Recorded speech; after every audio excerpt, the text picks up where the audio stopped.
हरे कृष्ण। श्रील प्रभुपाद महाराज की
Nati स्वपदातिकं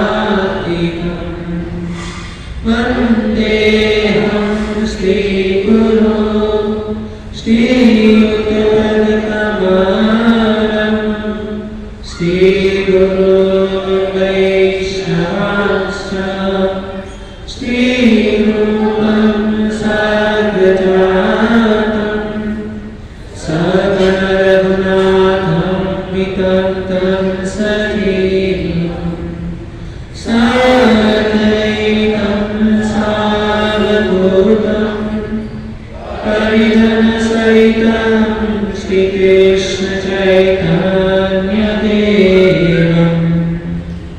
श्रीराधा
हरे कृष्ण।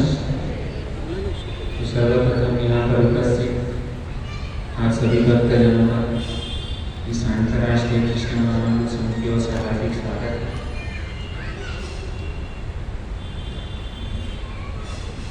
है। एक बहुत ही सुंदर कहानी आती है।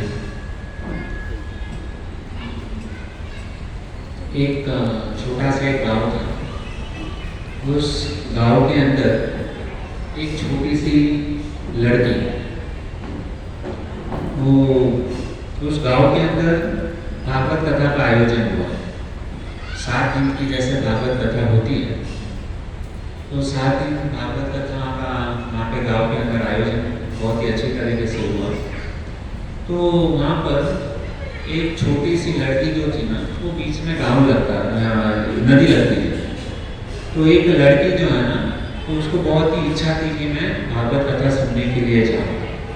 तो ये जो लड़की जो थी ना, प्रथम बार भागवत कथा को सुनने के लिए गांव के अंदर तो जा रही थी। लेकिन प्रॉब्लम क्या था कि उसको जो है ना, भागवत कथा सुनने के लिए बीच में बड़ी सी नदी जो है ना, वो पार करनी होती थी। तो ये जो कन्या जो थी ना, वो क्या करती थी कि एक नाव में बैठ करके, जैसा आप यहाँ पर देख सकती हो कि नाव में बैठ करके वो क्या करती थी, उस पार जाती थी। तो रोज उनका मतलब प्रतिदिन उनको बहुत अच्छा लगता था। तो सबसे पहले कथा में जाकर के बैठ जाती थी। तो गांव में सारा लोग मतलब बैठ करके उसको नदी पार करना होता था। और बहुत ही ये साधु संत महात्मा थे, बहुत ही सुंदर भागवत कथा करते थे। तो जाके बैठ जाती थी, जैसे आप लोग सब लोग यहाँ पर भागवत कथा में ऐसे बैठे हुए। और बहुत ही ध्यानपूर्वक जो गुरुजी महात्मा जो थे ना, जो भी कथा बोलते थे ना, एक एक शब्द को बहुत ही ध्यानपूर्वक करके वो क्या करती थी, सुनती थी। तो कुछ 2 या 3 दिन हुआ रहेगा। तो दूसरे या तीसरे दिन महात्मा ने कथा में कुछ ऐसी बात बता दी कि उसके हृदय में मतलब जो है ना, छू गई बात। और महात्मा जी जो थे ना, उस दिन कथा में उन्होंने बताया कि यदि कोई भी व्यक्ति हरिनाम जप करता है, महामंत्र का जप करता है, तो वो व्यक्ति भवसागर से पार हो जाता है। क्या बताया महात्मा ने कि यदि कोई भी व्यक्ति महामंत्र जप करता है, भगवान के नाम का जप करता है, तो भगवान का नाम जप करने से व्यक्ति क्या हो जाता है, भवसागर पार हो जाता है। तो ये जो कन्या जो थी ना, उसको मतलब वो गुरुजी की बात को उसने इतना दृढ़ता पूर्वक ले लिया ना कि भगवान के नाम के अंदर इतनी ताकत है। तो उसने प्रैक्टिकल जो है ना, उसने आजमाने का कोशिश की। कैसे? तो जैसी कथा सुनी ना, कथा खत्म हुई और कथा खत्म होकर के तो उसको क्या करना था, वापस अपने घर पर जाने के लिए नाव में बैठ करके उसको नदी पार करना। अभी इसने क्या किया कि कथा में सुना कि यदि कोई भी व्यक्ति भगवान के नाम का जप करता है तो भवसागर पार हो जाता है। तो ये कन्या ने क्या किया, बोट का सहारा नहीं लिया, नाव सहारा नहीं लिया। उसने तो सोचा कि भगवान के नाम के अंदर इतनी ताकत है, चलो मैं क्या करती हूँ, भगवान का नाम लेकर के नदी को पार करती हूँ। आश्चर्य की बात ये हुई भक्तों कि वो लड़की को भगवान के नाम के ऊपर इतनी श्रद्धा कि वो भगवान का नाम जप करती करती वो क्या की, पूरा नदी जो है ना, वो बिना जहाज के, बिना नाव के उसने क्या किया, नदी पार कर ली। ऐसा आप लोग यहाँ पर देख सकते हो। और डूब नहीं रही, भगवान का नाम जपते जा रही है और चलते जा रही नदी, नदी पार हो गई। ऐसा 1 दिन 2 दिन 3 दिन 7 दिन ऐसा चला। 7वें दिन ये भागवत आचार्य जो थे ना, उनकी कथा खत्म और इनको हरि नाम के अंदर जो है ना, बहुत ही रस आते जा रहा है, प्रीति उत्पन्न हो रही है। हमारा क्या है, हम हरि नाम जपते हैं, लेकिन हरि नाम एक कंटाला जैसा लगता है, बोरिंग जैसे। ऐसा मतलब हरि नाम जो है ना, इस झोली के अंदर हाथ डालते हैं ना, तो ऐसा लगता है कि इसके अंदर कोई बिच्छू ने डंक मार दिया ना, ऐसा हमको डर लगा। हमको इंटरेस्ट नहीं है, भगवान के नाम पर विश्वास नहीं है, भरोसा नहीं है।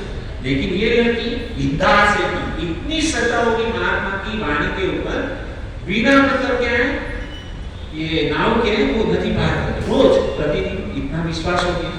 और 7वें दिन जो है ना, महाराज जी का कथा खत्म हुआ। तो इसको हृदय के अंदर क्या हुआ, दुख हुआ कि अभी 7 दिन जो है ना खत्म हो गया, अभी मैं भगवान की कथा मुझे नहीं मिलेगी करके। हमको तो बहुत अच्छा लगता है, कभी 9:30 बजे और यहाँ से हम लोग प्रसाद लेकर के भाग। इनका ऐसा नहीं था, इनको क्या था, कथा के प्रति प्रेम था। और 7 दिन खत्म हुआ ना, तो आंखों से अश्रुधारा बहने लगी। ऐसा उनका मतलब कथा जो ना इस प्रकार से उसने सुनी है। और जैसे अंतिम तो जो कन्या जो थी ना लड़की, वो महात्मा जी के पास में गई और महात्मा जी को जा करके उसको 2 हाथ जोड़ करके उसने महात्मा जी से कहा कि मैं आपसे निवेदन करती हूँ कि आप कृपा करके हमारे घर पर प्रसाद देने के लिए आए। महात्मा जी ने कहा कि ठीक है। हम भागवत आचार्य जी ने कहा कि आप मैं कल आपके घर पे भोजन के लिए आ जाऊंगा, लेकिन तुम कल मुझे लेने के लिए आ जाना। तो उसने कहा कोई बात नहीं, मैं कल आपको लेने के लिए आपके आश्रम में आ जाऊंगी। और इस प्रकार से क्या हुआ कि दूसरे दिन वो कन्या जो है ना वो भागवत आचार्य को लेने अपने घर पर प्रसाद लेने के लिए गई बुलाने। तो महात्मा जी चले उसके साथ में। उसने कहा कि कहाँ पर घर है? उसने कहा कि नदी को पार करके जो है ना सामने किनारे पे मेरी कुटिया है, मेरा घर है। अभी तो नदी पार करना था, तो ये महात्मा जी बोलने लगे अरे नाव कहाँ पर है? ये भागवत आचार्य ना वो लड़की को बोलते हैं कि नाव कहाँ पर है? तो उसने कहा कि आपने ही तो बताया था प्रवचन के अंदर, कथा के अंदर, कि यदि कोई भी व्यक्ति भगवान नाम का महामंत्र का जप करता है तो वो व्यक्ति भवसागर पार हो जाता है, तो नाम की क्या जरूरत है?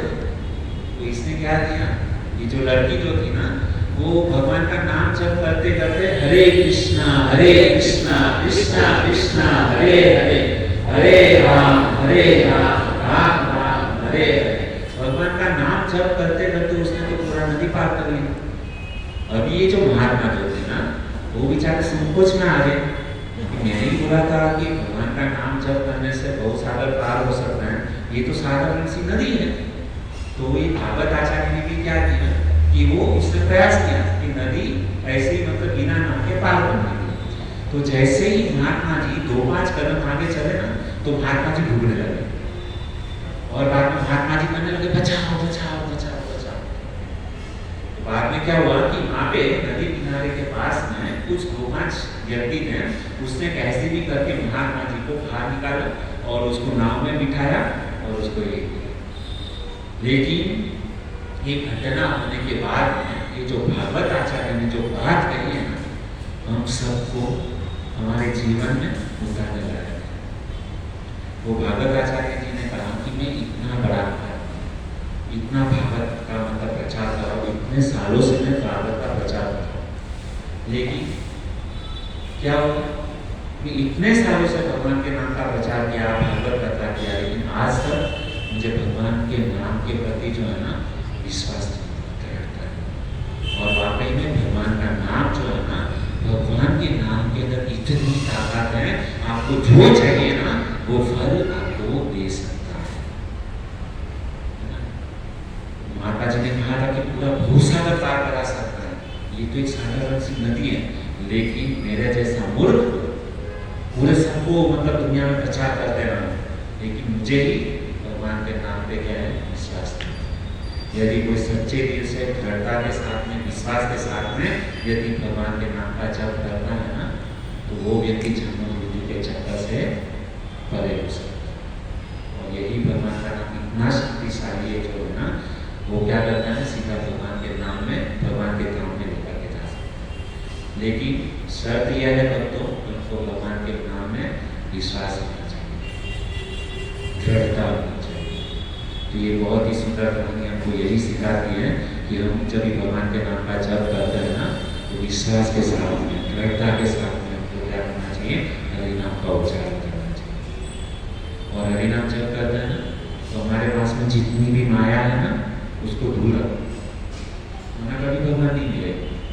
हम हरि नाम जपते हैं तो मोबाइल भी साथ में रहता है, ऑफिस का काम भी साथ में रहता है, पूरा फैमिली भी साथ में रहता है, व्हाट्सएप आता है, वहाँ पे पत्नी बुलाती है, बच्चे बुलाते हैं, हरे कृष्णा अरे मैं बोलती वो गैस बंद करो किचन में जाकर के हरे कृष्णा तुरंत ही खड़े हो जाते हैं, गैस बंद करने के लिए जाते हैं।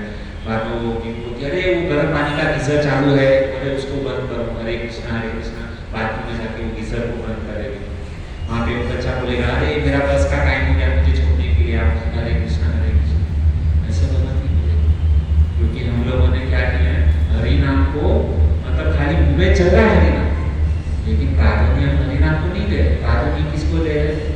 वो वहाँ पे किचन के अंदर गैस चालू है उसको बंद करना है, बाथरूम के अंदर वो गीजर चालू उसको बंद करना है, वहाँ पे बच्चे जो है उसको स्कूल में मतलब बस स्टॉप पर ड्रॉप करना है। हमारा ध्यान कहाँ पर है? हमारा ध्यान कहाँ पर है?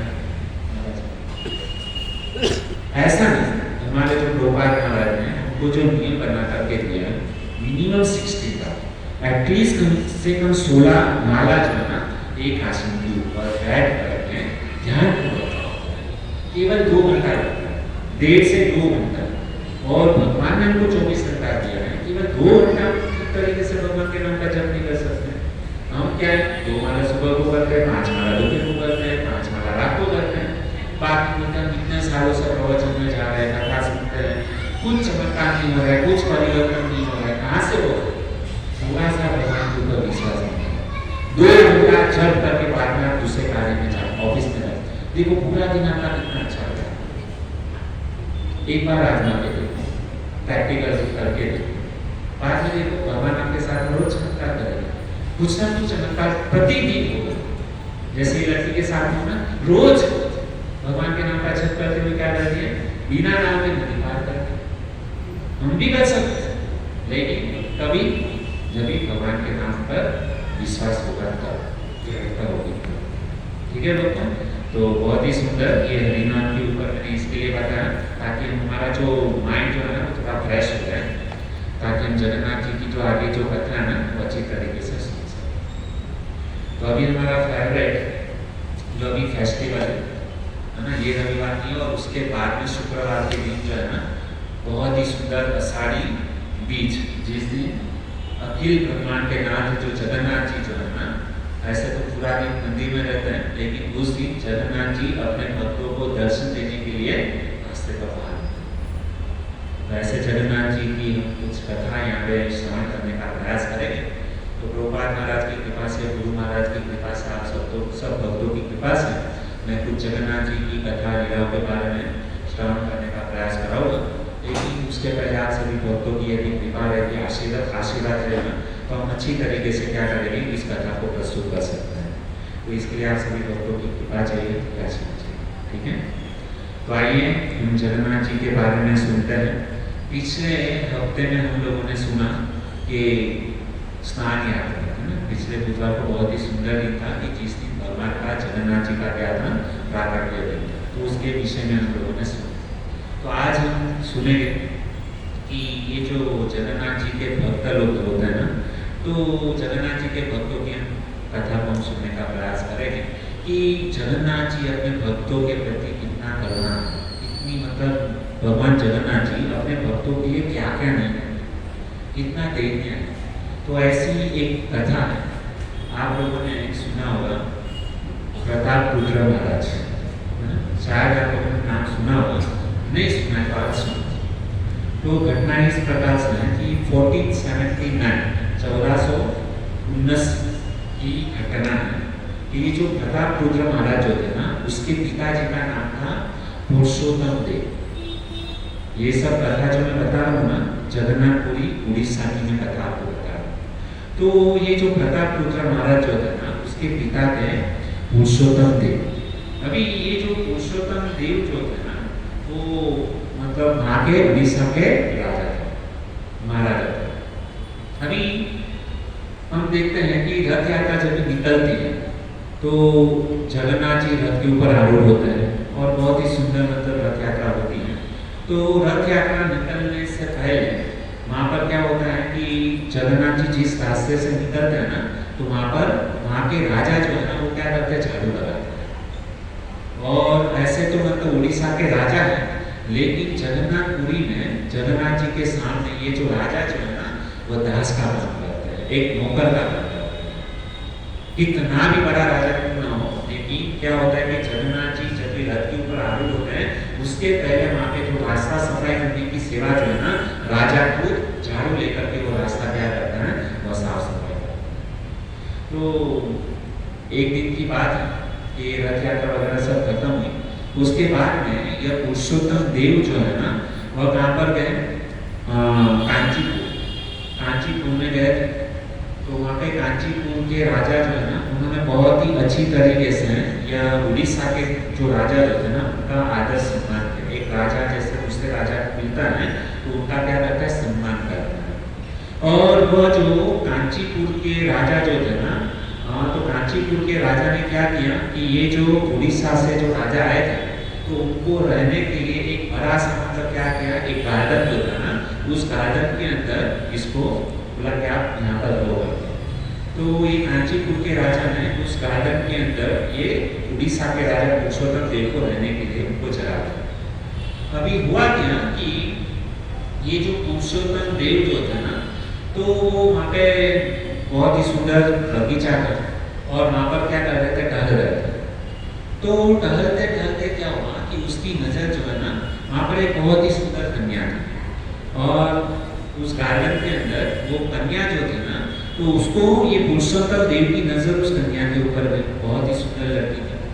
बाद में पता चला कि वो जो कन्या जो थी ना, वो कांची नरेश की लड़की थी। कांचीपुर के जो राजा जो थे ना, उसकी कन्या थी, उसकी लड़की थी, बहुत ही सुंदर। राजा की लड़की है, सुंदर थी बहुत ही। तो उसका जो राजा का दिल जो है ना, उसके ऊपर ये हो गया। जैसे हम देखते हैं ना, गार्डन में लोग जाते हैं तो गार्डन में बहुत कुछ होता है।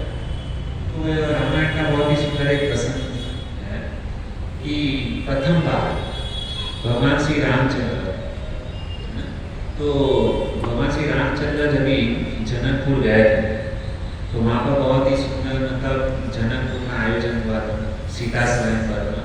तो वहाँ पर भगवान श्री रामचंद्र जब जनकपुर में गए थे ना, वहाँ पे भी एक बहुत सुंदर सा गार्डन था, बगीचा, उद्यान। तो वहाँ पे देखा कि प्रथम मिलन सीता मैया जो है ना, भगवान श्री रामचंद्र ने भी जो है ना सीता मैया को वहाँ पे बगीचे में प्रथम बार देखा था। जनकपुर का वहाँ पे जो था ना बगीचा, तो वहाँ पर उसकी नजर जो थी ना, भगवान श्री रामचंद्र की नजर किस पर गई, सीता मैया के ऊपर। और कहते हैं कि सीता मैया इतनी सुंदर थी, इतनी सुंदर थी ना, कि करोड़ों करोड़ों रामदेव से जो शोभा निकलती ना, वो भी उसके सामने दिखती है। तो हमारी सीता मैया देखने में बहुत सुंदर थी। तो सीता मैया जो थे ना, उस समय जो है ना, आरती का थाली लेकर के दुर्गा माता के मंदिर में जा रही थी। और वो दुर्गा पूजा के लिए जा रही थी, गिरजा पूजा के लिए मंदिर में। और उसी समय भगवान श्री रामचंद्र जो है ना, उसी बगीचे के अंदर मतलब क्या कर रहे थे, गुरु पूजा के लिए फूल को तोड़ रहे थे। अभी हुआ क्या कि भगवान श्री रामचंद्र की नजर जो है ना सीता मैया के ऊपर गई, इतना सुंदर कि आज तक भगवान ने कभी ऐसी सुंदर कन्या नहीं देखी। तो वहाँ पे ये जो सीता मैया जब गिरजा मंदिर के अंदर गई, तो उसके पहले सीता मैया की एक सखी, वह सखी जो है ना फूल चूमने के लिए मतलब वहाँ पर उद्यान में गई। और वो जो सीता मैया की जो सखी जो थी ना, उसकी नजर भगवान श्री रामचंद्र के ऊपर गई। और वो जो सीता मैया की जो सखी जो थी ना, वो भगवान श्री रामचंद्र के सुंदर मुख को देख करके लड्डू हो गई। और उसने उस समय जो सीता मैया की जो सखी जो थी ना, उसने सीता मैया को कहा कि यहाँ पे गिरजा मंदिर में जाने की जरूरत नहीं है, आप रास्ता चेंज करो। और क्या किया कि यहाँ पे तुम्हारे लिए बहुत ही सुंदर जो है ना दूल्हा जो है ना यहाँ पर उपस्थित है, और आज तक ऐसा दूल्हा हमने कभी नहीं देखा, और मतलब बहुत ही सुंदर है। तो ये जो सीता मैया की जो सखी जो थी ना, कैसे भी करके सीता मैया को दुर्गा मंदिर से यहाँ पर लेकर के जा रही है, गार्डन के अंदर लेकर के जा रही है बगीचे में, कि बहुत ही सुंदर फूल से। सीता मैया मना करके मुझे नहीं देखना ऐसा वैसा, लेकिन बहुत ही जबरदस्ती करके वो जो सखी जो है ना, उसको ले करके कहाँ पर गए, गार्डन जहाँ पर भगवान श्री रामचंद्र थे। अभी हुआ क्या कि सीता मैया ने जो है ना भगवान श्री रामचंद्र को पहली बार आंखों से आंख मिली, और जब आंखों से आंख दोनों का जब मिलन हुआ ना, तो सीता मैया घूर करके क्या है, रामचंद्र को देखती रही। बाद में सखी ने कहा कि चलो अभी हमको जाना है, लेकिन जाते जाते भी सीता मैया की नजर जो है ना कहाँ पर है, भगवान श्री रामचंद्र जहाँ पर पुष्प ले रहे हैं ना, दोनों एक दूसरे को देख रहे। और सीता मैया जब भी भगवान श्री रामचंद्र की नजर जो है ना सीता मैया के ऊपर गई ना, उस समय भगवान श्री रामचंद्र जी ने लखन जी से कहा है कि मैं एक क्षत्रिय कुल का हूँ, है ना, और एक क्षत्रिय की नजर जो है ना मतलब एक पराई स्त्री के ऊपर जा रही है, मतलब न कि ये लड़की जो है ना तेरी भाभी बन गई। इस प्रकार से जो है ना भगवान श्री रामचंद्र ने लखन, वरना भी एक क्षत्रिय का गुण है कि उसकी नजर कभी पराई स्त्री के ऊपर जा नहीं सकती। तो बहुत ही सुंदर, मतलब उनका भी मिलन जो है ना कहाँ पर हुआ था, बगीचे में हुआ। ये गार्डन की बात आ रही है, इसलिए बहुत ही सुंदर मतलब यहाँ पर मतलब भाव है। तो वो दोनों का मिलन जो है ना, प्रथम बार का मिलन भी कहाँ पर हुआ था, सुंदर बगीचे में मतलब हुआ था। तो यहाँ पे भी क्या हुआ कि ये जो कांची नरेश की जो कन्या जो थे ना, उसकी लड़की का नाम था पद्मावती। उनका नाम क्या था, पद्मावती। बहुत ही दिखने में सुंदर थी। तो उन दोनों की मतलब ये हो गई, उनकी भी नजरों से नजर मिली। और ये जो पुरुषोत्तम देव जो थे ना, उसका दिल पद्मावती पे चला गया। अभी क्या हुआ कि ये जो पुरुषोत्तम देव जो थे ना, वो कांची नरेश के पास में जा गए और उनको कहने लगे कि मुझे तुम्हारी कन्या जो ना बहुत अच्छी लगी है, मुझे उसके साथ में विवाह करना है। तो ये कांची नरेश जो है ना, वो तो बहुत ही खुश हो गया। उड़ीसा का इतना बड़ा राजा, इतना बड़ा वैभवशाली, शक्ति, धन, ऐश्वर्य से भरपूर, और वो आज हमारे मतलब क्या है, हमारे महल में आए और अतिथि के रूप में, और उसने हमारे साथ में बहुत ही सुंदर प्रस्ताव रखा है कि हमारी कन्या के साथ वो क्या करना चाहता है, विवाह करना चाहता है। तो तुरंत ही वो कांची नरेश ने क्या किया कि अपनी लड़की का जो है ना, उसके साथ में संबंध जो है ना किया, और सगाई मतलब हाफ मैरिज बोलते हैं ना, शादी के पहले मतलब क्या होता है, एंगेजमेंट होती है, जिसको हाफ मैरिज।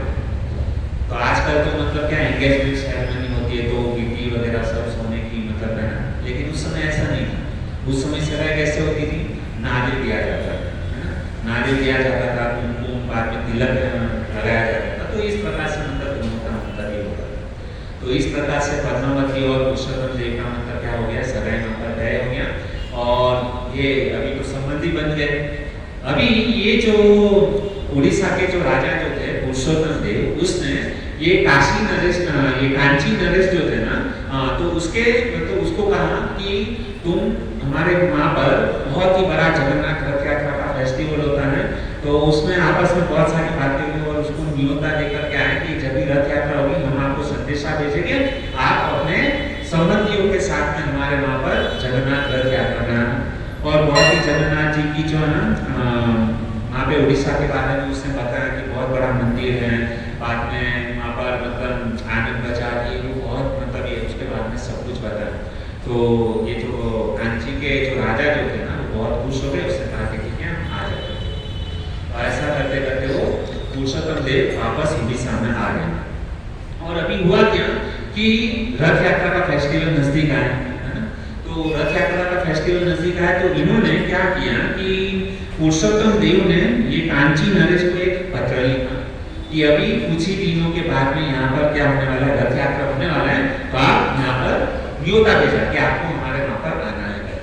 लेकिन ये जो कांची नरेश जो थे ना, कुछ कार्य में व्यस्त थे, तो उन्होंने ये जो कांची नरेश ने क्या किया, अपने मंत्री को बोला कि तुम जो है ना जगन्नाथ जी का रथ यात्रा उड़ीसा में जाके आओ, क्योंकि इतने बड़े राजा है, उसने हमको न्योता भेजा है, यदि हम नहीं जाएंगे तो उनको अच्छा नहीं लगेगा। तो उसने कहा कि ठीक है। तो वो जो कांची नरेश का जो राजा जो था ना, उसने अपने मंत्री को यहाँ पे जगन्नाथपुरी में रथ यात्रा के दिन के ऊपर भेजा। अभी क्या हुआ कि ये जो कांची नरेश का जो मंत्री जो है ना, वह कहाँ पर आया, उड़ीसा में आया, पुरी में। और जैसे ही पुरी में आता है ना, तो उस दिन रथ यात्रा का दिन था, और क्या देखना है कि वहाँ पे जो है ना पांडु विजय मतलब क्या है होने वाला।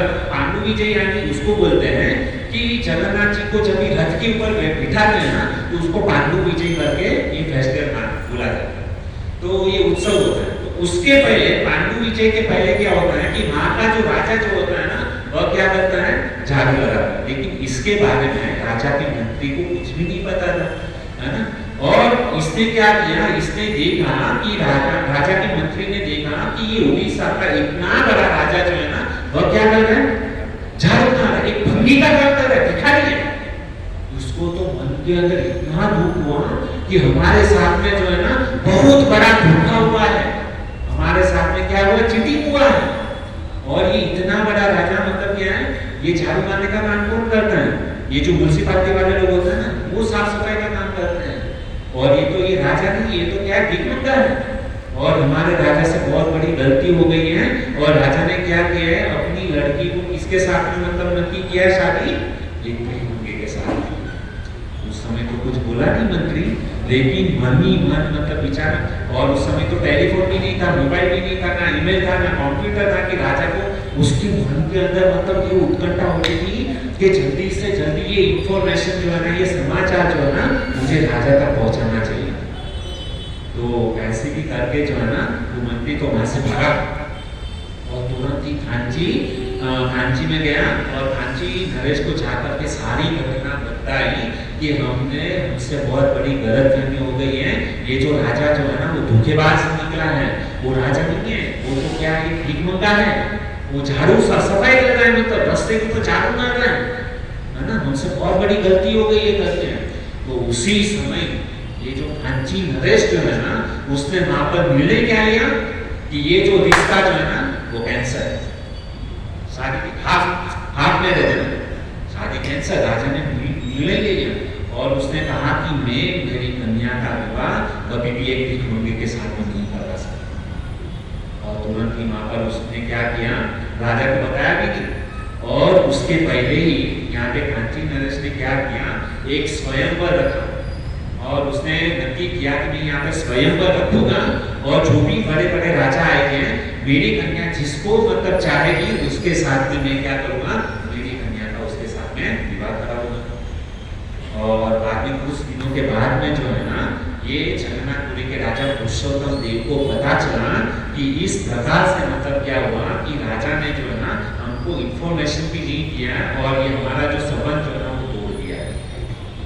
और राजा ने मतलब ऐसा ऐलान किया है कि स्वयंवर का जो है ना समाचार ये राजा को नहीं दिया। ये राजा को तो बहुत मतलब क्या आ गया, गुस्सा। आप समझ सकते हैं कि राजा के लिए मतलब क्या है, इंसल्ट था। कभी कोई राजा मतलब एक दूसरे की मतलब क्या है, किसी को छोटा दिखाना हो ना, ऐसा मतलब ये हो। तो भगवत गीता के अंदर बहुत ही सुंदर एक श्लोक कहते हैं, अकीर्ति मरणातापि दीच्यते। एक राजा के लिए यदि कोई उसका अपमान कर दे ना, तो राजा के लिए वो मृत्यु समान गिना जाता है। तो ये कांची नरेश ने क्या किया था कि पुरुषोत्तम देव का क्या किया था, अपमान कर दिया। तो इसके लिए तो मतलब बहुत मतलब ये क्या हो गया, ये मतलब एकदम ये हो गया, गुस्से में आ गया और उसने जगन्नाथ जी के सामने जाकर के उसने प्रणाम किया और जगन्नाथ जी को कहने लगे कि कांची नरेश ने मेरे साथ में अपमान किया है और मैं उसका क्या करूंगा, मैं उसका बदला लूंगा। और कहते हैं कि बुरा भी लाज मेरी जाएगी, है ना। कहते हैं कि यदि मैं आपका भगत हूँ, है ना, तो हरि को भी क्या होता है कि भगवान के भगत का यदि कोई अपमान होता है ना, तो उसमें इज्जत किसकी जाती है, भगवान की जाती है, क्योंकि हरि से बड़ा है हरि का नाम, है ना। क्योंकि ये क्या करता था, जगन्नाथ जी का नाम जप करता था, भगवान का भजन करता था, भक्ति करता था। तो इसको क्या लगा कि इतना बड़ा जगन्नाथ जी का भगत है ना, तो मेरी लाज जाएगी, है ना। तो उसने क्या किया, ये पुरुषोत्तम देव जो है ना, वो जगन्नाथ जी से क्या करता है, प्रार्थना करता है और उससे झगड़ा करता है। बाद में उसने जगन्नाथ जी को बोल दिया कि ये काशी नरेश के राजा को जो है ना, मैं धूल चटा करके रहूंगा, मेरा इतना अपमान किया, ये वो करके। और बाद में इसने क्या किया कि ये पुरुषोत्तम देव ने कांची के राजा को जो है खत लिख दिया, मैं तुम्हारे साथ में क्या करूंगा, युद्ध करूंगा, है ना। और उसमें एक शर्त रखी गई। शर्त क्या रखी गई, और ये जो कांची का जो राजा जो था ना, कांची नरेश, वो गणपति का भगत था। हम बोलते ना गणपति बापा मोरया, है ना। तो कांची का राजा किसका भगत था, गणपति। और यहाँ पर ये जो उड़ीसा का जो राजा जो था ना, वो जगन्नाथ जी का भगत था। अभी शर्त दोनों के बीच में ऐसी रखी गई कि जो भी युद्ध के अंदर परास्त होगा, यदि समझो उड़ीसा का राजा, है ना, वो यदि युद्ध के अंदर परास्त हुआ, तो उसके जगन्नाथ जी का जो है ना, वो वहां पे उसको पट बंद करके उसके जगन्नाथ जी को जो है ना, यहाँ पे कांची में आना पड़ेगा। और कांची में जो गणेश जी का मंदिर है ना, उसके पीछे जगन्नाथ जी का मंदिर छोटा सा है। और यदि कांची नरेश यदि हार गया, कांची का राजा यदि युद्ध के अंदर हार गया, तो उसका गणपति, उसको वहां पे दरवाजा बंद करना पड़ेगा और उसका गणपति जो है ना, जगन्नाथपुरी में जगन्नाथ मंदिर के पीछे जो है ना, उसका मंदिर बनेगा। दोनों के बीच में शर्त तय हो गई। अभी युद्ध, अभी जैसे ही मतलब ये लेटर जो है ना कांची नरेश के पास में गया ना, तो कांची नरेश एकदम, वो भी एक क्षत्रिय था, तो उसने क्या किया कि ये लेटर जैसे ही पहुंचा ना, तो उसी समय उसने क्या किया, जगन्नाथपुरी के ऊपर मतलब राजा के ऊपर क्या किया, आक्रमण कर दिया। किसके ऊपर? पुरुषोत्तम देव के ऊपर। अभी उसने क्या किया, युद्ध तो दिन में होना चाहिए, इसने क्या किया, रात के समय ही मतलब क्या किया, आक्रमण बोल दिया। रात को तो सब लोग सोए हुए रहते हैं, तो ये पुरुषोत्तम देव के ऊपर क्या किया, रात के समय मतलब उसने क्या किया, आक्रमण किया। और उसी समय रात के समय जो है ना, पुरुषोत्तम देव के आधे से ज्यादा सैनिक जो है मर गए। अभी हुआ क्या कि पुरुषोत्तम देव जो है ना, वो भी गुहार मतलब होता हुआ, और उसने कैसे भी करके अपने प्राण बचा करके युद्ध को छोड़ करके भागा। बीच में युद्ध छोड़ करके ये जो पुरुषोत्तम देव जो है ना, वो भाग गया। बहुत बड़ा मतलब ये हो गया, क्योंकि वो तो जगन्नाथ जी का भगत था, क्या मुंह दिखाए, है ना, उसकी तो नाक कट गई। और उसने क्या किया, अपनी इज्जत बचाने के लिए, अपने प्राणों की रक्षा करने के लिए वो युद्ध छोड़ के भाग, और भाग करके कहां पर गए, सीधा जगन्नाथ जी के पास। और जगन्नाथ जी के सामने रो रहा है, गिड़गिड़ा रहा है, आंखों में आंसू बह रहे हैं। और उसने मतलब जगन्नाथ जी से कहता है, हे जगन्नाथ, आपने मेरे साथ में ऐसा नहीं किया, मैं आपका भगत हूँ, हमेशा जय जगन्नाथ जय जगन्नाथ जय जगन्नाथ करते रहता हूँ। और कुछ में मैं परस्त हो गया, आपने मेरी सहायता नहीं की करके।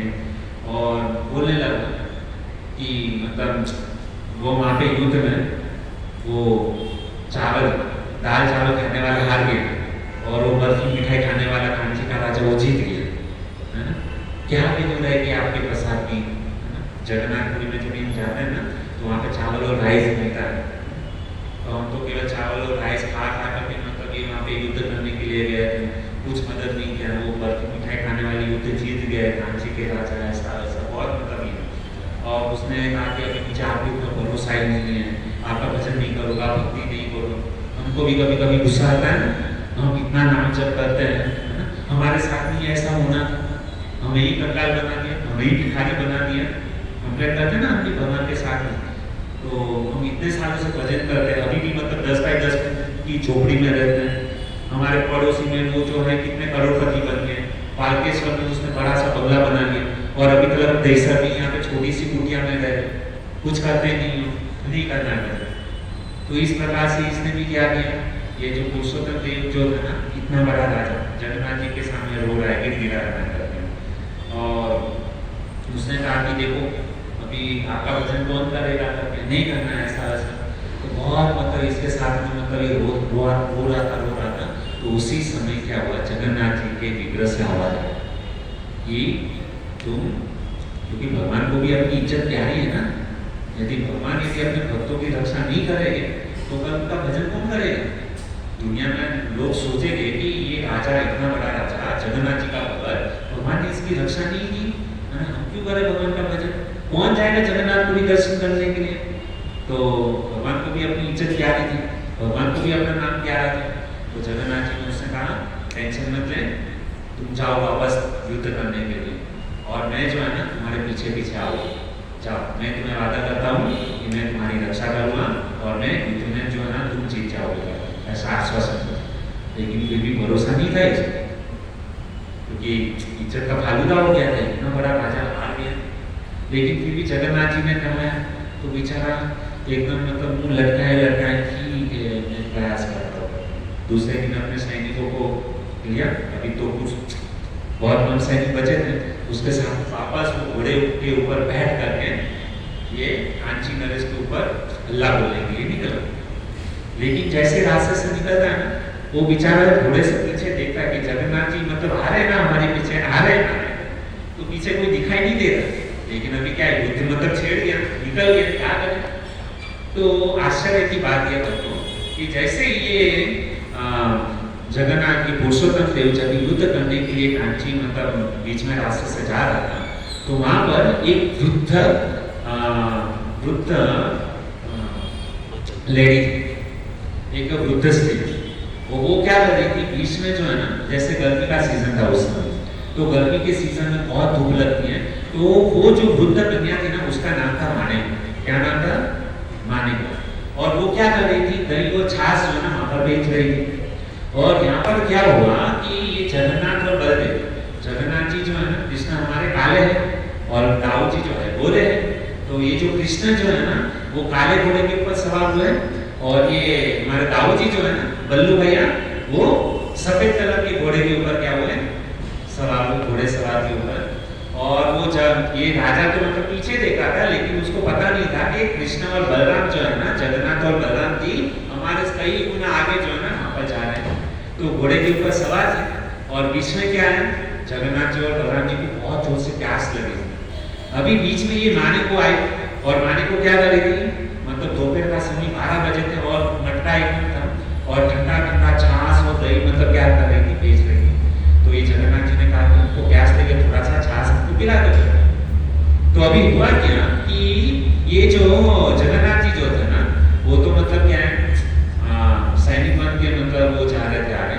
जगन्नाथ ये जगन्नाथ और बलराम जी क्या किया, सैनिक का रूप बना करके घोड़े के ऊपर विराजमान थे।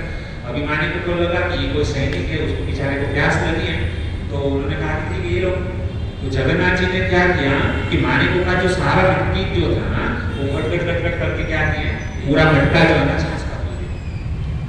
और पूरा मतलब दोनों मटका, एक दही का और छाछ का दोनों मटका जो है ना कृष्ण और बलराम दोनों गड़गड़ करके पी गए, खत्म। अभी ये तो मनी मन ये औरत जो थी ना मानिक को बूढ़ी वृद्ध स्त्री, वो तो बहुत खुश हो रही है कि अरे वाह आज तो मतलब क्या हो गया, होनी हो गया पूरा, मतलब क्या है मुझे शाम तक मुझे मेहनत करने की जरूरत नहीं है, पूरा का पूरा जो है ना सौदा इधर ही हो गया करके। तो ये तो मतलब कृष्ण और बलराम क्या किए, वहां पे मटका रखा और आगे जाने लगे। तो ये माने को चिल्लाई, ए इसका पैसा कौन देगा? तो सैनिक बोलने लगे कि इसका पैसा क्या होता है, उनको समझ में नहीं आता है क्योंकि आज तक उन्होंने पैसा कभी ये नहीं किया। उन्होंने बोला कि पैसे चीज हमको समझ में नहीं आती है करके। तो मानिक ने बोला कि आपने ये जो छाछ और ये जो दही खाया है ना उसका पैसा देना पड़ता है ना। तो उसने कहा कि हमारे पास तो कोई पैसा नहीं है। तो महिला बोली क्या पैसा थोड़ी ना कर सकते हो, है ना। तो उसने कहा कि हमारा पैसा जो है ना पीछे हमारे महाराज आ गए है ना, उसके पास में ले ले। तो वो माने को बोलती है कि ऐसे रोज कितने सारे राजा महाराजा यहाँ से गुजरते हैं, हमको उससे कुछ लेना देना नहीं है। छाछ महाराजा ने नहीं पिए, छाछ आपने पिया है, तो पैसा उसका कौन दोगे, आपको ही देना पड़ेगा। तो वो जगन्नाथ जी बोले हमारे पास पैसा नहीं। तो जगन्नाथ जी ने कहा कि आप जो है ना परेशान मत हो। जगन्नाथ जी ने क्या किया, अपने उंगली से एक सोने की बेटी, जगन्नाथ जी थे वहाँ पे तो उसका मतलब ठाट कुछ अलग ही होता है। तो जगन्नाथ जी ने अपने हाथों से सोने की वो बेटी निकाली और माने को पहले हाथ में दे दी। अभी सोचिए माने को की जगह यदि हम रहते थे, हमारे जैसे महाराष्ट्र और मुंबई वाले, हाँ कोई बात नहीं, आज का मतलब क्या किया, डायरेक्ट सोने की वो भी खाली मतलब क्या 2 रुपए की छाछ पी है और उसके बदले में हमको क्या मिला है, सोने की विधि मिली है, और तुरंत ही लेके सीधा जल में डाल देते। लेकिन वो माने को ऐसी नहीं थी। माने ने कहा कि देखो ये इतना कीमती विधि है, हमारा पैसा जो है ना केवल 2 आना बनता है, आपने ये सोने की विधि दे दी, हमको केवल 2 आना दे। तो जगन्नाथ जी ने कहा देखो हमारे पास में पैसा नहीं, छुट्टा वगैरह कुछ है नहीं, आप एक काम करना, आपका जितना भी पैसा बनता है ना, हमारे राजा जो है ना पीछे आ रहे हैं, आप वो जो है ना क्या विधि जो है ना उसको दिखा देना, हमारे राजा समझ जाएंगे और आप उसको बोलना कि हमारे सैनिकों ने यहाँ पे जो है ना छाछ और मतलब दही दिया है, तो आप उसका जो है ना 2 आना तो दे दो, राजा आपको दे देंगे। तो ऐसा करके ये जो बुढ़िया जो थी ना माने को उसने कहा ठीक है, और इतना कर करके ये कृष्ण और बलराम जो है ना घोड़े सवार से आगे चले गए। अभी वो कृष्ण और बलराम केवल 2 जन जो है ना कांची नरेश के राजा के साथ युद्ध करने के लिए गए। और यहाँ पर क्या हुआ घटना, वो तो वहाँ पर युद्ध करने चले गए और यहाँ पर राजा पीछे से आया और यहाँ पर वो बुढ़िया को देखा, बुढ़िया ने उस राजा को कहा रुको यहाँ पर क्या हुआ। उसने बोला कि तुम्हारे 2 सैनिक जो है ना आगे गए हैं, मेरा पूरा मटका जो है ना छाछ और दही का जो है ना उन्होंने खाली कर दिया, वो छाछ और दही जो है ना खा के गए, तो उसका पैसा तुमको देना। राजा सोचने लगा हमारे सैनिक तो हमारे साथ में है, आगे तो कौन, आप देख ही रहे हो आगे तो कोई गया नहीं, हमारे जितने भी सैनिक है हमारे साथ में कोई नहीं गया आगे। तो उसने कहा कि क्या झूठ बोल रहे हो, अरे वो 2 सैनिक थे, एक काले घोड़े के ऊपर था, एक सफेद घोड़े के ऊपर था, और एक काला सा जो था ना वो तो मतलब बहुत दिखने एकदम इतना सुंदर था ना, काला कटुआ था, लेकिन वो इतनी मीठी वाणी बोल रहा था ना कि बात मत पूछो करके। तो राजा ने कहा क्या पूछा तुम्हारे पास में? तो उसने कहा कि देखो वो जो सैनिक जो थे ना, वो काला सर का जो था ना लड़का, उसने देखो अपने हाथों से सोने की अंगूठी निकाल करके दी है। तो राजा को दिखाई, तो राजा ने देखा, तो राजा जो थे ना क्या करते थे, वो सोने की अंगूठी जो है ना राजा ने अपने हाथों से जगन्नाथ जी के मंदिर में उनको पहनाई हुई थी।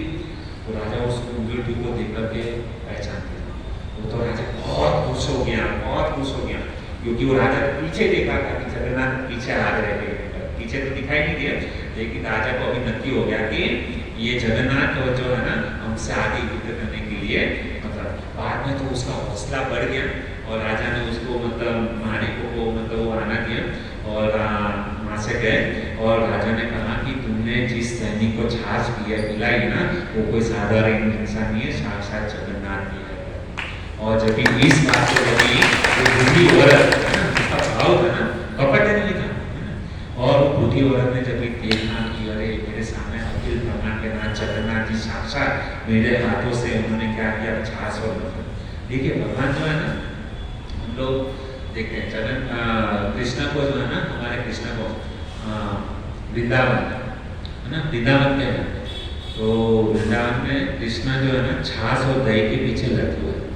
भगवान श्री कृष्ण को भोग में क्या लगता है, माखन मिश्री, दूध, दही, छाछ, ये सब चीज़ अच्छा लगता है। आप लोगों ने कभी सुना कि कभी भगवान श्री रामचंद्र है ना, दशरथ महाराज अयोध्या से जब जगन्नाथपुरी क्या जनक महाराज के वहाँ पर गए जनकपुर, तो जनक महाराज ने दशरथ महाराज को बोला कि चाय पियो, कॉफी पियो। कभी देखा, कभी मतलब हमारे भारत संस्कृति के अंदर कभी चाय और कॉफी थी। हमारे जुड़ने राजा महाराजा जो थे ना, एक राजा दूसरे महाराजा को मिलने के लिए जाता था ना, तो उनको क्या देता था, दही, दूध, छाछ और ये सब मतलब ये आइटम है। लेकिन आजकल हम लोग क्या करते हैं, हमारे घर पे सबसे पहले कोई भी यजमान आता है, अतिथि आता है, तो चाय देते हैं, कॉफी देते हैं। कभी हमने रामायण का प्रसंग पढ़ा, महाभारत में पढ़ा, भागवत में कभी पढ़ा कि सुखदेव गोस्वामी मतलब बोल रहे हैं कि भगवान श्री कृष्ण यशोदा मैया कृष्ण के लिए चाय बना रहे हैं, कौशल्य माता भगवान श्री रामचंद्र के लिए कॉफी बना रही है। कभी सुना आपने? कभी नहीं। ये जो चाय और कॉफी जो है ना, ये अंग्रेज और मुसलमान लोग जो है ना हमारे देश में आए, इतिहास का पता चलेगा, इतिहास में है। लेकिन हमको ये सब चीज जो है ना, और ये जो चाय और कॉफी जो है ना, उसी के कारण जो है ना हम गुलाम हो गए।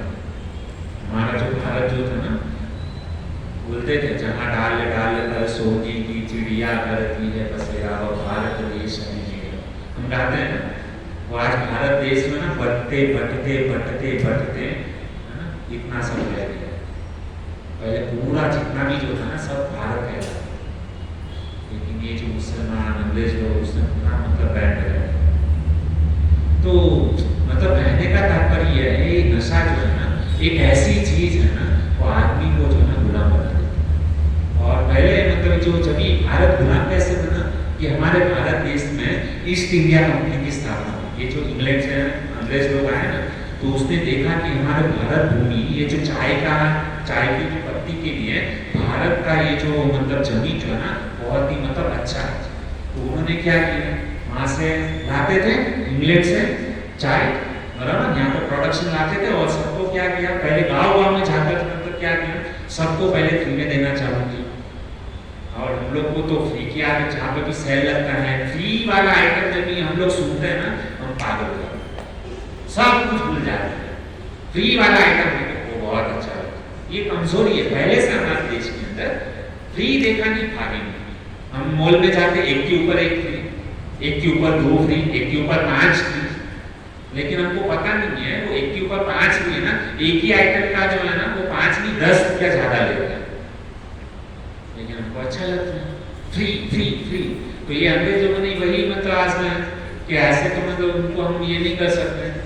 तो उन्होंने क्या किया कि सबको फ्री में चाय देना चालू किया, और धीरे धीरे करके आपको पता है कि चाय का नशा ऐसा है ना, एक बार लग गया बाद में छूटने का नाम नहीं लेता, बाद में नशा हो जाता है। क्योंकि चाय के अंदर जो है ना निकोटीन नाम का एक जहरीला मतलब पदार्थ होता है, वो निकोटीन जो है ना वो नशीला पदार्थ है, जिसके कारण जो है ना हम उसको छोड़ नहीं पाते।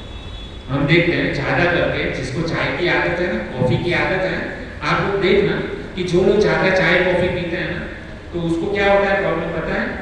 एक दिन यदि उसको चाय नहीं दिया जाएगा ना तो उसका सर दर्द करने लगेगा। होता है बाद में जो मतलब काम करते हैं ना, और ना हीरा घिस पाते हैं, ना नौकरी में मन लगता है, ना बिजनेस में मन लगता है, चाय नहीं पिया, एक एक दिन में कितना चाय पिया, एक एक घंटे में लोग चाय पीते हैं। तो ये क्या दर्शाना है कि वो चाय जो है ना, निकोटीन नाम का नशीला पदार्थ है, यदि नहीं पीते ना तो हमारा सर दर्द करता है। तो इसके कारण वो नशे में जो है करते हुए, और जो व्यक्ति नशा करता है ना, वो व्यक्ति कभी भी भगवान को जो है ना प्राप्त नहीं करता। इसके लिए हमारे प्रभुपाद महाराज ने इस्कॉन में 4 नियम बनाए। ये नशा नहीं करना, मांसाहार नहीं करना, जुआ नहीं खेलना, पराई स्त्री का संग नहीं करना। ये 4 नियम जो है ना, इस्कॉन में जो पहले दिन आता है ना, सबको ये बताया जाता है। वो लोग करे नहीं करे अलग बात है।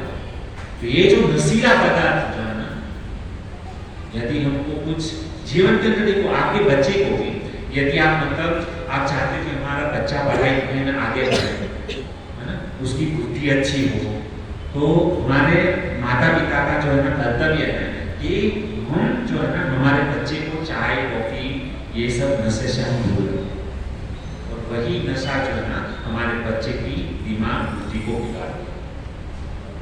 लेकिन हम खुद ही नहीं छोड़ पाते तो बच्चे को हमको ये सावधान रहना चाहिए। भगवान कृष्ण ने, राम जी ने, यशोदा मैया ने, गोप सरकाओं ने, गोपियों ने चाय शब्द सुना ही नहीं था, कॉफी शब्द सुना ही नहीं था, पिज्जा पास्ता कभी ऐसा, कभी हम मतलब अतिथि जाते थे, नंद बाबा जब भी बरसा में जाते थे ना ऋषभ भानु के वहाँ पे, तो कभी ऋषभ भानु ऐसा नहीं बोलते थे हाँ चलो मैं तुम्हारे लिए पिज्जा बनाता हूँ, बर्गर बनाता हूँ, कभी नहीं। चीज का खाए वहाँ पर केवल दूध दही और ये सब, ये हमारी धरोहर है। लेकिन आजकल हमको वो सब चीज अच्छा नहीं लगता, हमको ये फास्ट फूड आइटम जो है ना वो ज्यादा अच्छे लगते हैं। और जितना फास्ट फूड वाला आइटम खाते हैं ना जो लोग, वो उतना फास्ट ही भगवान को प्यारे होते हैं। ये सही बात है, जितना फास्ट फूड खाओगे उतना जल्दी आपका मंतव्य होगा। आजकल बच्चे लोगों को मैगी, चाइनीज बहुत अच्छा लगता है, लेकिन वो शरीर के हमारे स्वास्थ्य के लिए कितना हानिकारक है। आज ही मतलब एक हमारे मतलब गेम्स में एक वीडियो मतलब आया कि आजकल हम जो मतलब ये बेकरी का प्रोडक्ट खाते हैं ना, तो बहुत ही सुंदर बात है बाबू। आजकल देखिए हम खाने में जो है ना एकदम कंजूस हो गया। ऐसे आज आप देखते हो कि हम केला है ना, केला पाव अपने घर पर रखो, 1 दिन 2 दिन 3 दिन 4 दिन 5 दिन बाद में वो काला पड़ जाए, बिगड़ जाए, सफल धीरे धीरे वो बिगड़ते जाए। तो आप समझो कि जितना भी हम हमारे घर का आइटम खाते हैं, चाहे मतलब फ्रूट्स लाए या अनाज जो भी है, आप रोटी बनाते हो बराबर, तो 1 दिन 2 दिन के बाद में कड़क हो जाए, उसके अंदर मतलब बैक्टीरिया आ जाएगा, तो वो अच्छा नहीं रहता। तो हम देखते हैं कि आजकल हम बेकरी के प्रोडक्ट लाते हैं, केक लाते हैं बराबर, बिस्किट लाते हैं, कितना सारा चीज चॉकलेट लाते हैं। तो आप एक बात सोचिए कि हमारे घर में जितनी भी आइटम है, फ्रूट्स है या कुछ भी है, तो 1 या 2 दिन से ज्यादा अच्छा नहीं रहता।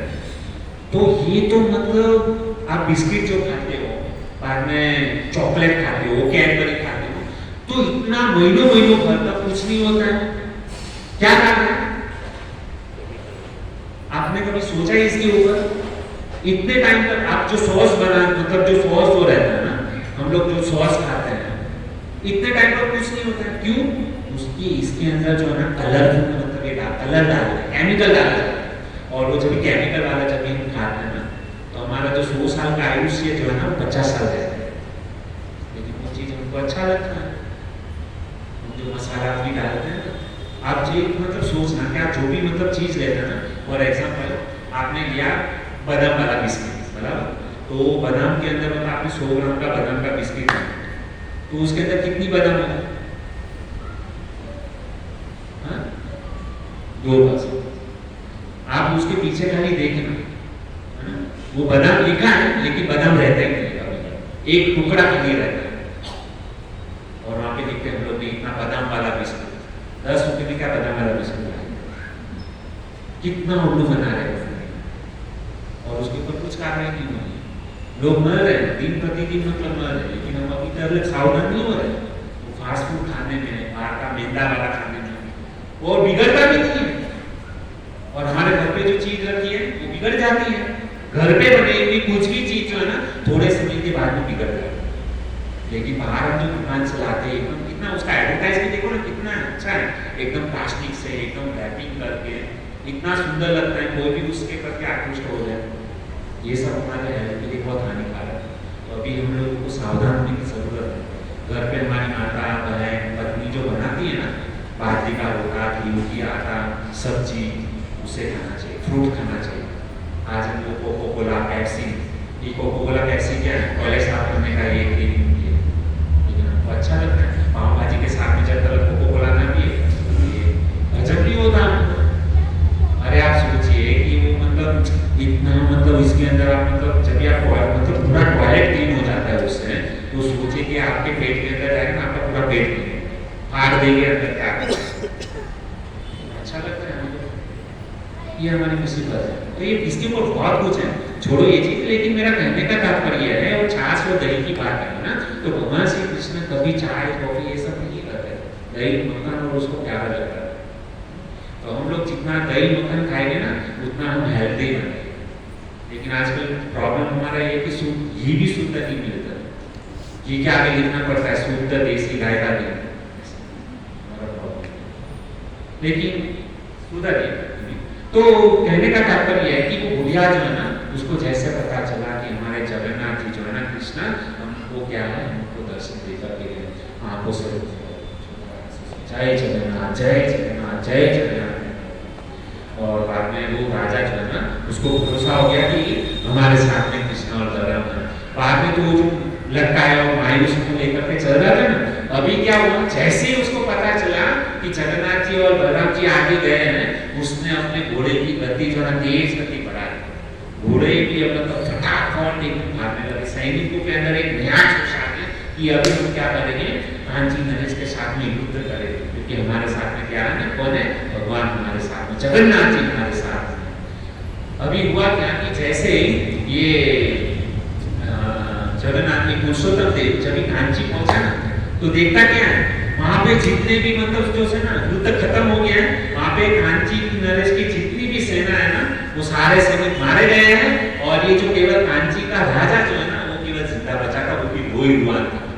और उस समय कांची नरेश ने ये पुरुषोत्तम देव से कहा कि तुमने अपने सैनिकों को क्या खिलाया था? केवल 2 जनों ने हमारा पूरा जो है ना सारी सेना को खत्म कर दिया। कौन सी चक्की का आटा तुमने तुम्हारे सैनिकों को खिलाया था? तो इतना है। और उसने कहा कि ये तुम्हारे सैनिकों ने मुझे जिंदा इसके लिए रखा कि मैं आपको न्यूज बता सकूंगा। और उसी समय क्या किया कि ये पुरुषोत्तम देव जो है ना वो राजा को बंदी बना लिया। और राजा को बंदी बनाने के साथ में उसने 2 चीज की। क्या चीज किया कि सबसे पहले राजा को अभिमान था ना अपनी पुत्री के ऊपर, मेरी पुत्री इतनी सुंदर है पद्मावती, तो उसको सबसे पहले क्या किया उसको भी साथ में ले लिया। मंत्री को बोला, राजा ने ये पुरुषोत्तम देव ने अपने मंत्री को बोला कि सबसे पहले पद्मावती को दो अपने साथ में, है ना।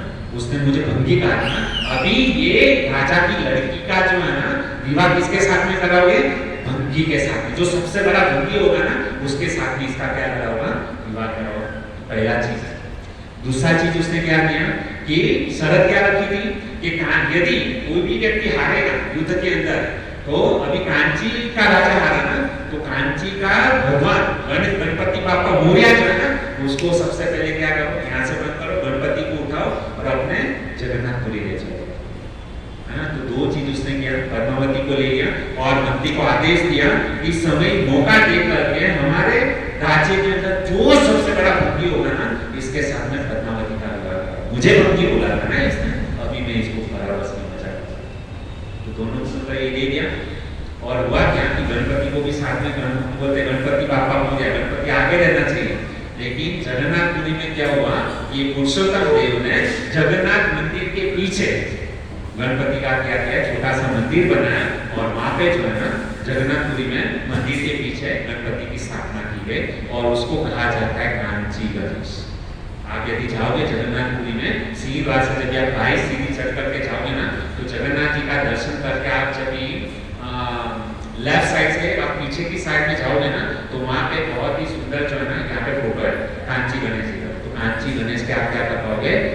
कर पाओगे कांची गणेश कौन है? कांची नरेश के वहाँ पे कांचीपुर में जो गणपति जो होते हैं ना, वो गणपति को उठा करके क्या है यहाँ पे जगन्नाथपुरी में स्थापना हुई। तो यहाँ पे जगन्नाथपुरी में, यहाँ पे महाराष्ट्र में गणपति बापा मोरी आगे रहते हैं, लेकिन जगन्नाथपुरी में गणपति बापा क्या है पीछे रहते हैं, क्योंकि उसको हार गए थे ना। ये तो भगवान को भी बीच में मतलब ला दिया ना। तो इस प्रकार से मतलब क्या हुआ, अभी हुआ क्या, पुरुषोत्तम देव तो जीत गए और अभी क्या हुआ कि यहाँ पर पद्मावती को जगन्नाथपुरी में लेकर के आए और अभी घटना ऐसी घटी भक्तों, रथ यात्रा का और राजा ने मंत्री को कहा था कि जब भी तुमको अच्छा मतलब बड़ा सा कोई भी भंगी देंगे ना, उसके साथ में तुम क्या करना, इसका पद्मावती का विवाह करवा। अभी ये बिचारी जो थे ना पद्मावती, उसने तो अपना दिल राजा को दे दिया था, है ना, राजा को उसने मतलब सिलेक्ट किया था, है ना। और यहाँ पर क्या है, राजा अभी क्षत्रिय है, कुछ बोल भी नहीं सकते। और जब से वो पद्मावती जगन्नाथपुरी में आई ना, प्रतिदिन मतलब रो रो के आती हो गई और उसने मंत्री से कहा कि आप कुछ करो करके, है ना, मैं यहाँ पे नहीं रह सकती, मैं भक्ति के साथ में कैसे मतलब विवाह कर सकती हूँ। बहुत रो रही थी, बहुत रो रही थी। मंत्री उसको आश्वासन दे रहा था, टेंशन में तो सब कुछ ठीक हो जाएगा, तुम जगन्नाथ जी से प्रार्थना करो, जगन्नाथ जी सब कुछ बराबर कर देंगे।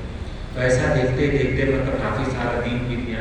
ये ना बराबर से खाती थी ना पीती थी, उसका शरीर जो है आधा हो गया।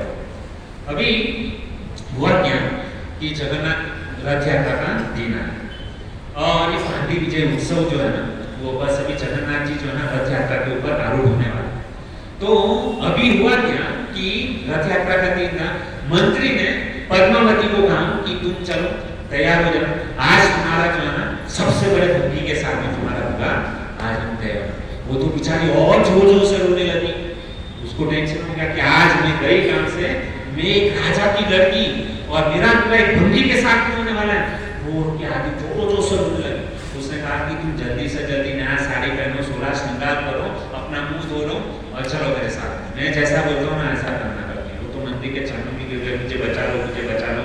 उसने कहा मैं बोलता हूँ ऐसा करना है। ये तो एकदम सज धज के हाथ में मेहंदी लगाया और साड़ी एकदम नई नई पहन करके, और मंत्री ने कहा थोड़ा सा चेहरे को ऊपर स्माइल रखें, उदासीन मत ले, मुंह लगाए ऊपर मत चले। उसने कहा कि जी, उसको मंत्री के ऊपर भरोसा। अभी हुआ क्या कि बस पांडी विजय मतलब ये था, और वहाँ पे मंत्री ने क्या किया, मंत्री जो था ना बड़ा बुद्धिमान। अभी वो मंत्री ने क्या किया कि ये जो मंत्री जो था ना, उस समय ये पांडी विजय उत्सव के पहले वो राजा क्या करता है, झाड़ू लगाता है ना। तो मंत्री ने राजा को कहा मिल गया मिल गया मिल गया। तो राजा ने कहा क्या मिल गया?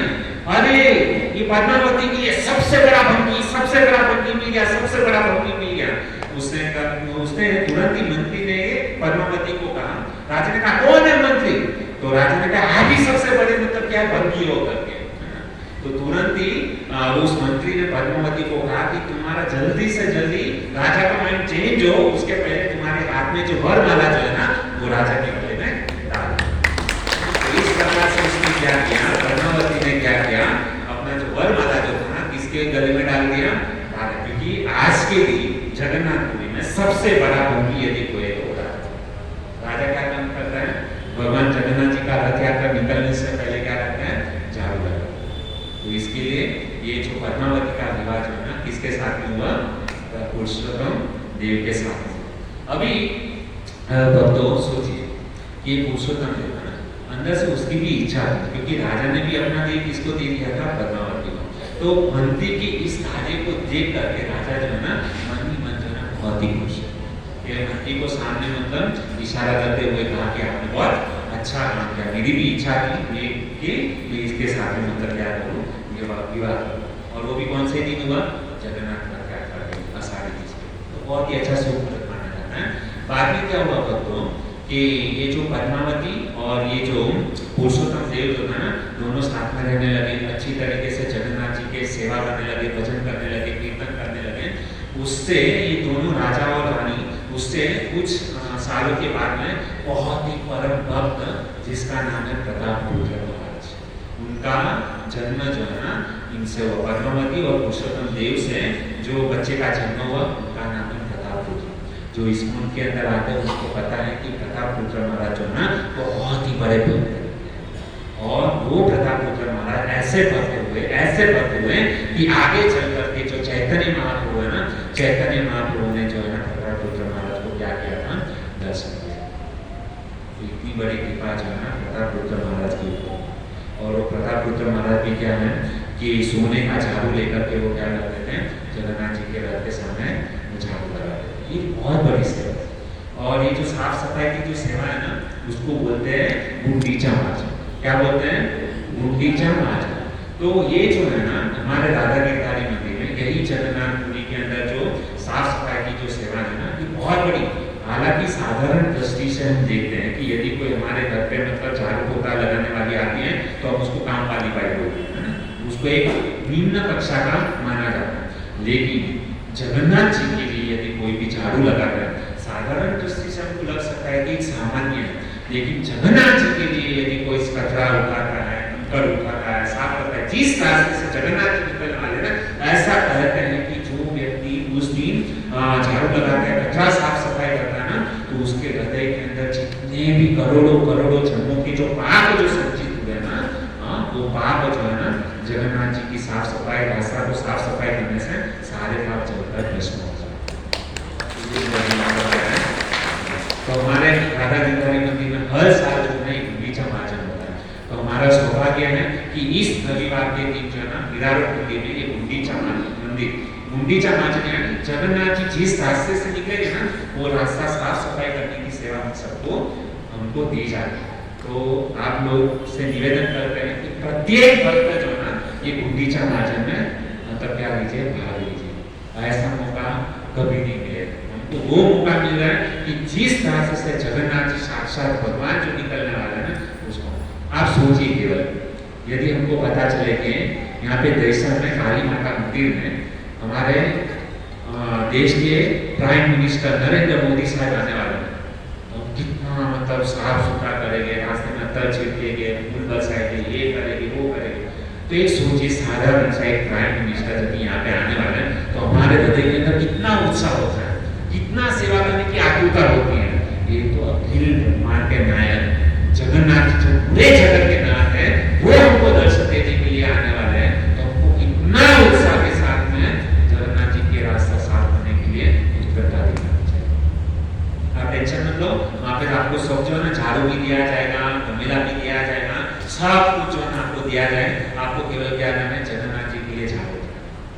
और ये बहुत बड़ी सेवा है। यदि ये सेवा कोई कर भी लेता है ना तो उसे जगन्नाथ जी बहुत प्रसन्न होते हैं, उसके जीवन में जगन्नाथ जी कभी। लेकिन पहले ही मैंने कहा कि हम कुछ भी कार्य करते हैं भगवान के लिए, उसमें श्रद्धा होना चाहिए, विश्वास होना चाहिए।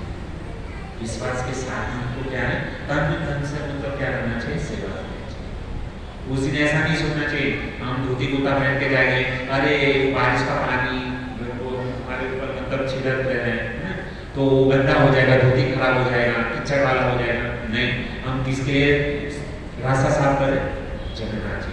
उसको कभी देखना नहीं चाहिए। साक्षात चैतन्य महाप्रभु खुद गुंडीचा मंदिर जो है ना, वो साफ सफाई करने भगवान होते हुए भी भगवान क्या करते थे, जगन्नाथ जी का मतलब रास्ता साफ, जिसको कहते हैं गुंडीचा। आप सभी से प्रार्थना है कि इस कहानी के कथा के माध्यम से हम ये सीख सकते हैं कि भगवान की सेवा जो है ना हमको कैसे करनी चाहिए।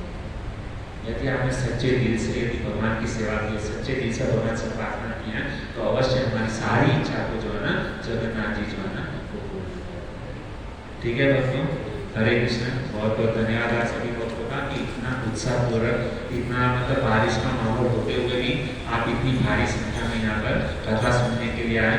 निश्चित रूप से जगन्नाथ जी आप सभी भक्तों के ऊपर क्या करेंगे, कृपा करेंगे और हमारी सबकी मनोकामना जो है ना जगन्नाथ जी पूरा करेंगे। उसी के साथ में हमारी वाणी को विराम देता हूँ। और यदि कुछ मेरे बोलने में कुछ त्रुटि हो गई, किसी को कुछ अच्छा लगा, बुरा लगा, तो आपका सेवा समझ करके हमारी गलती को क्षमा करें। हरे कृष्ण।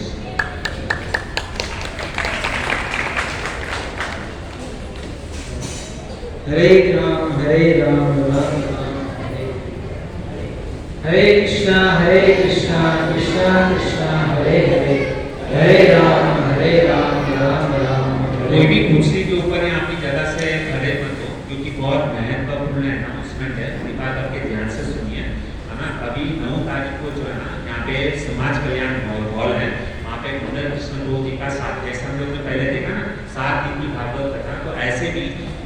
दहिसर सत्संग प्रोग्राम के द्वारा हम लोगों ने 7 दिन की भागवत कथा का आयोजन किया है।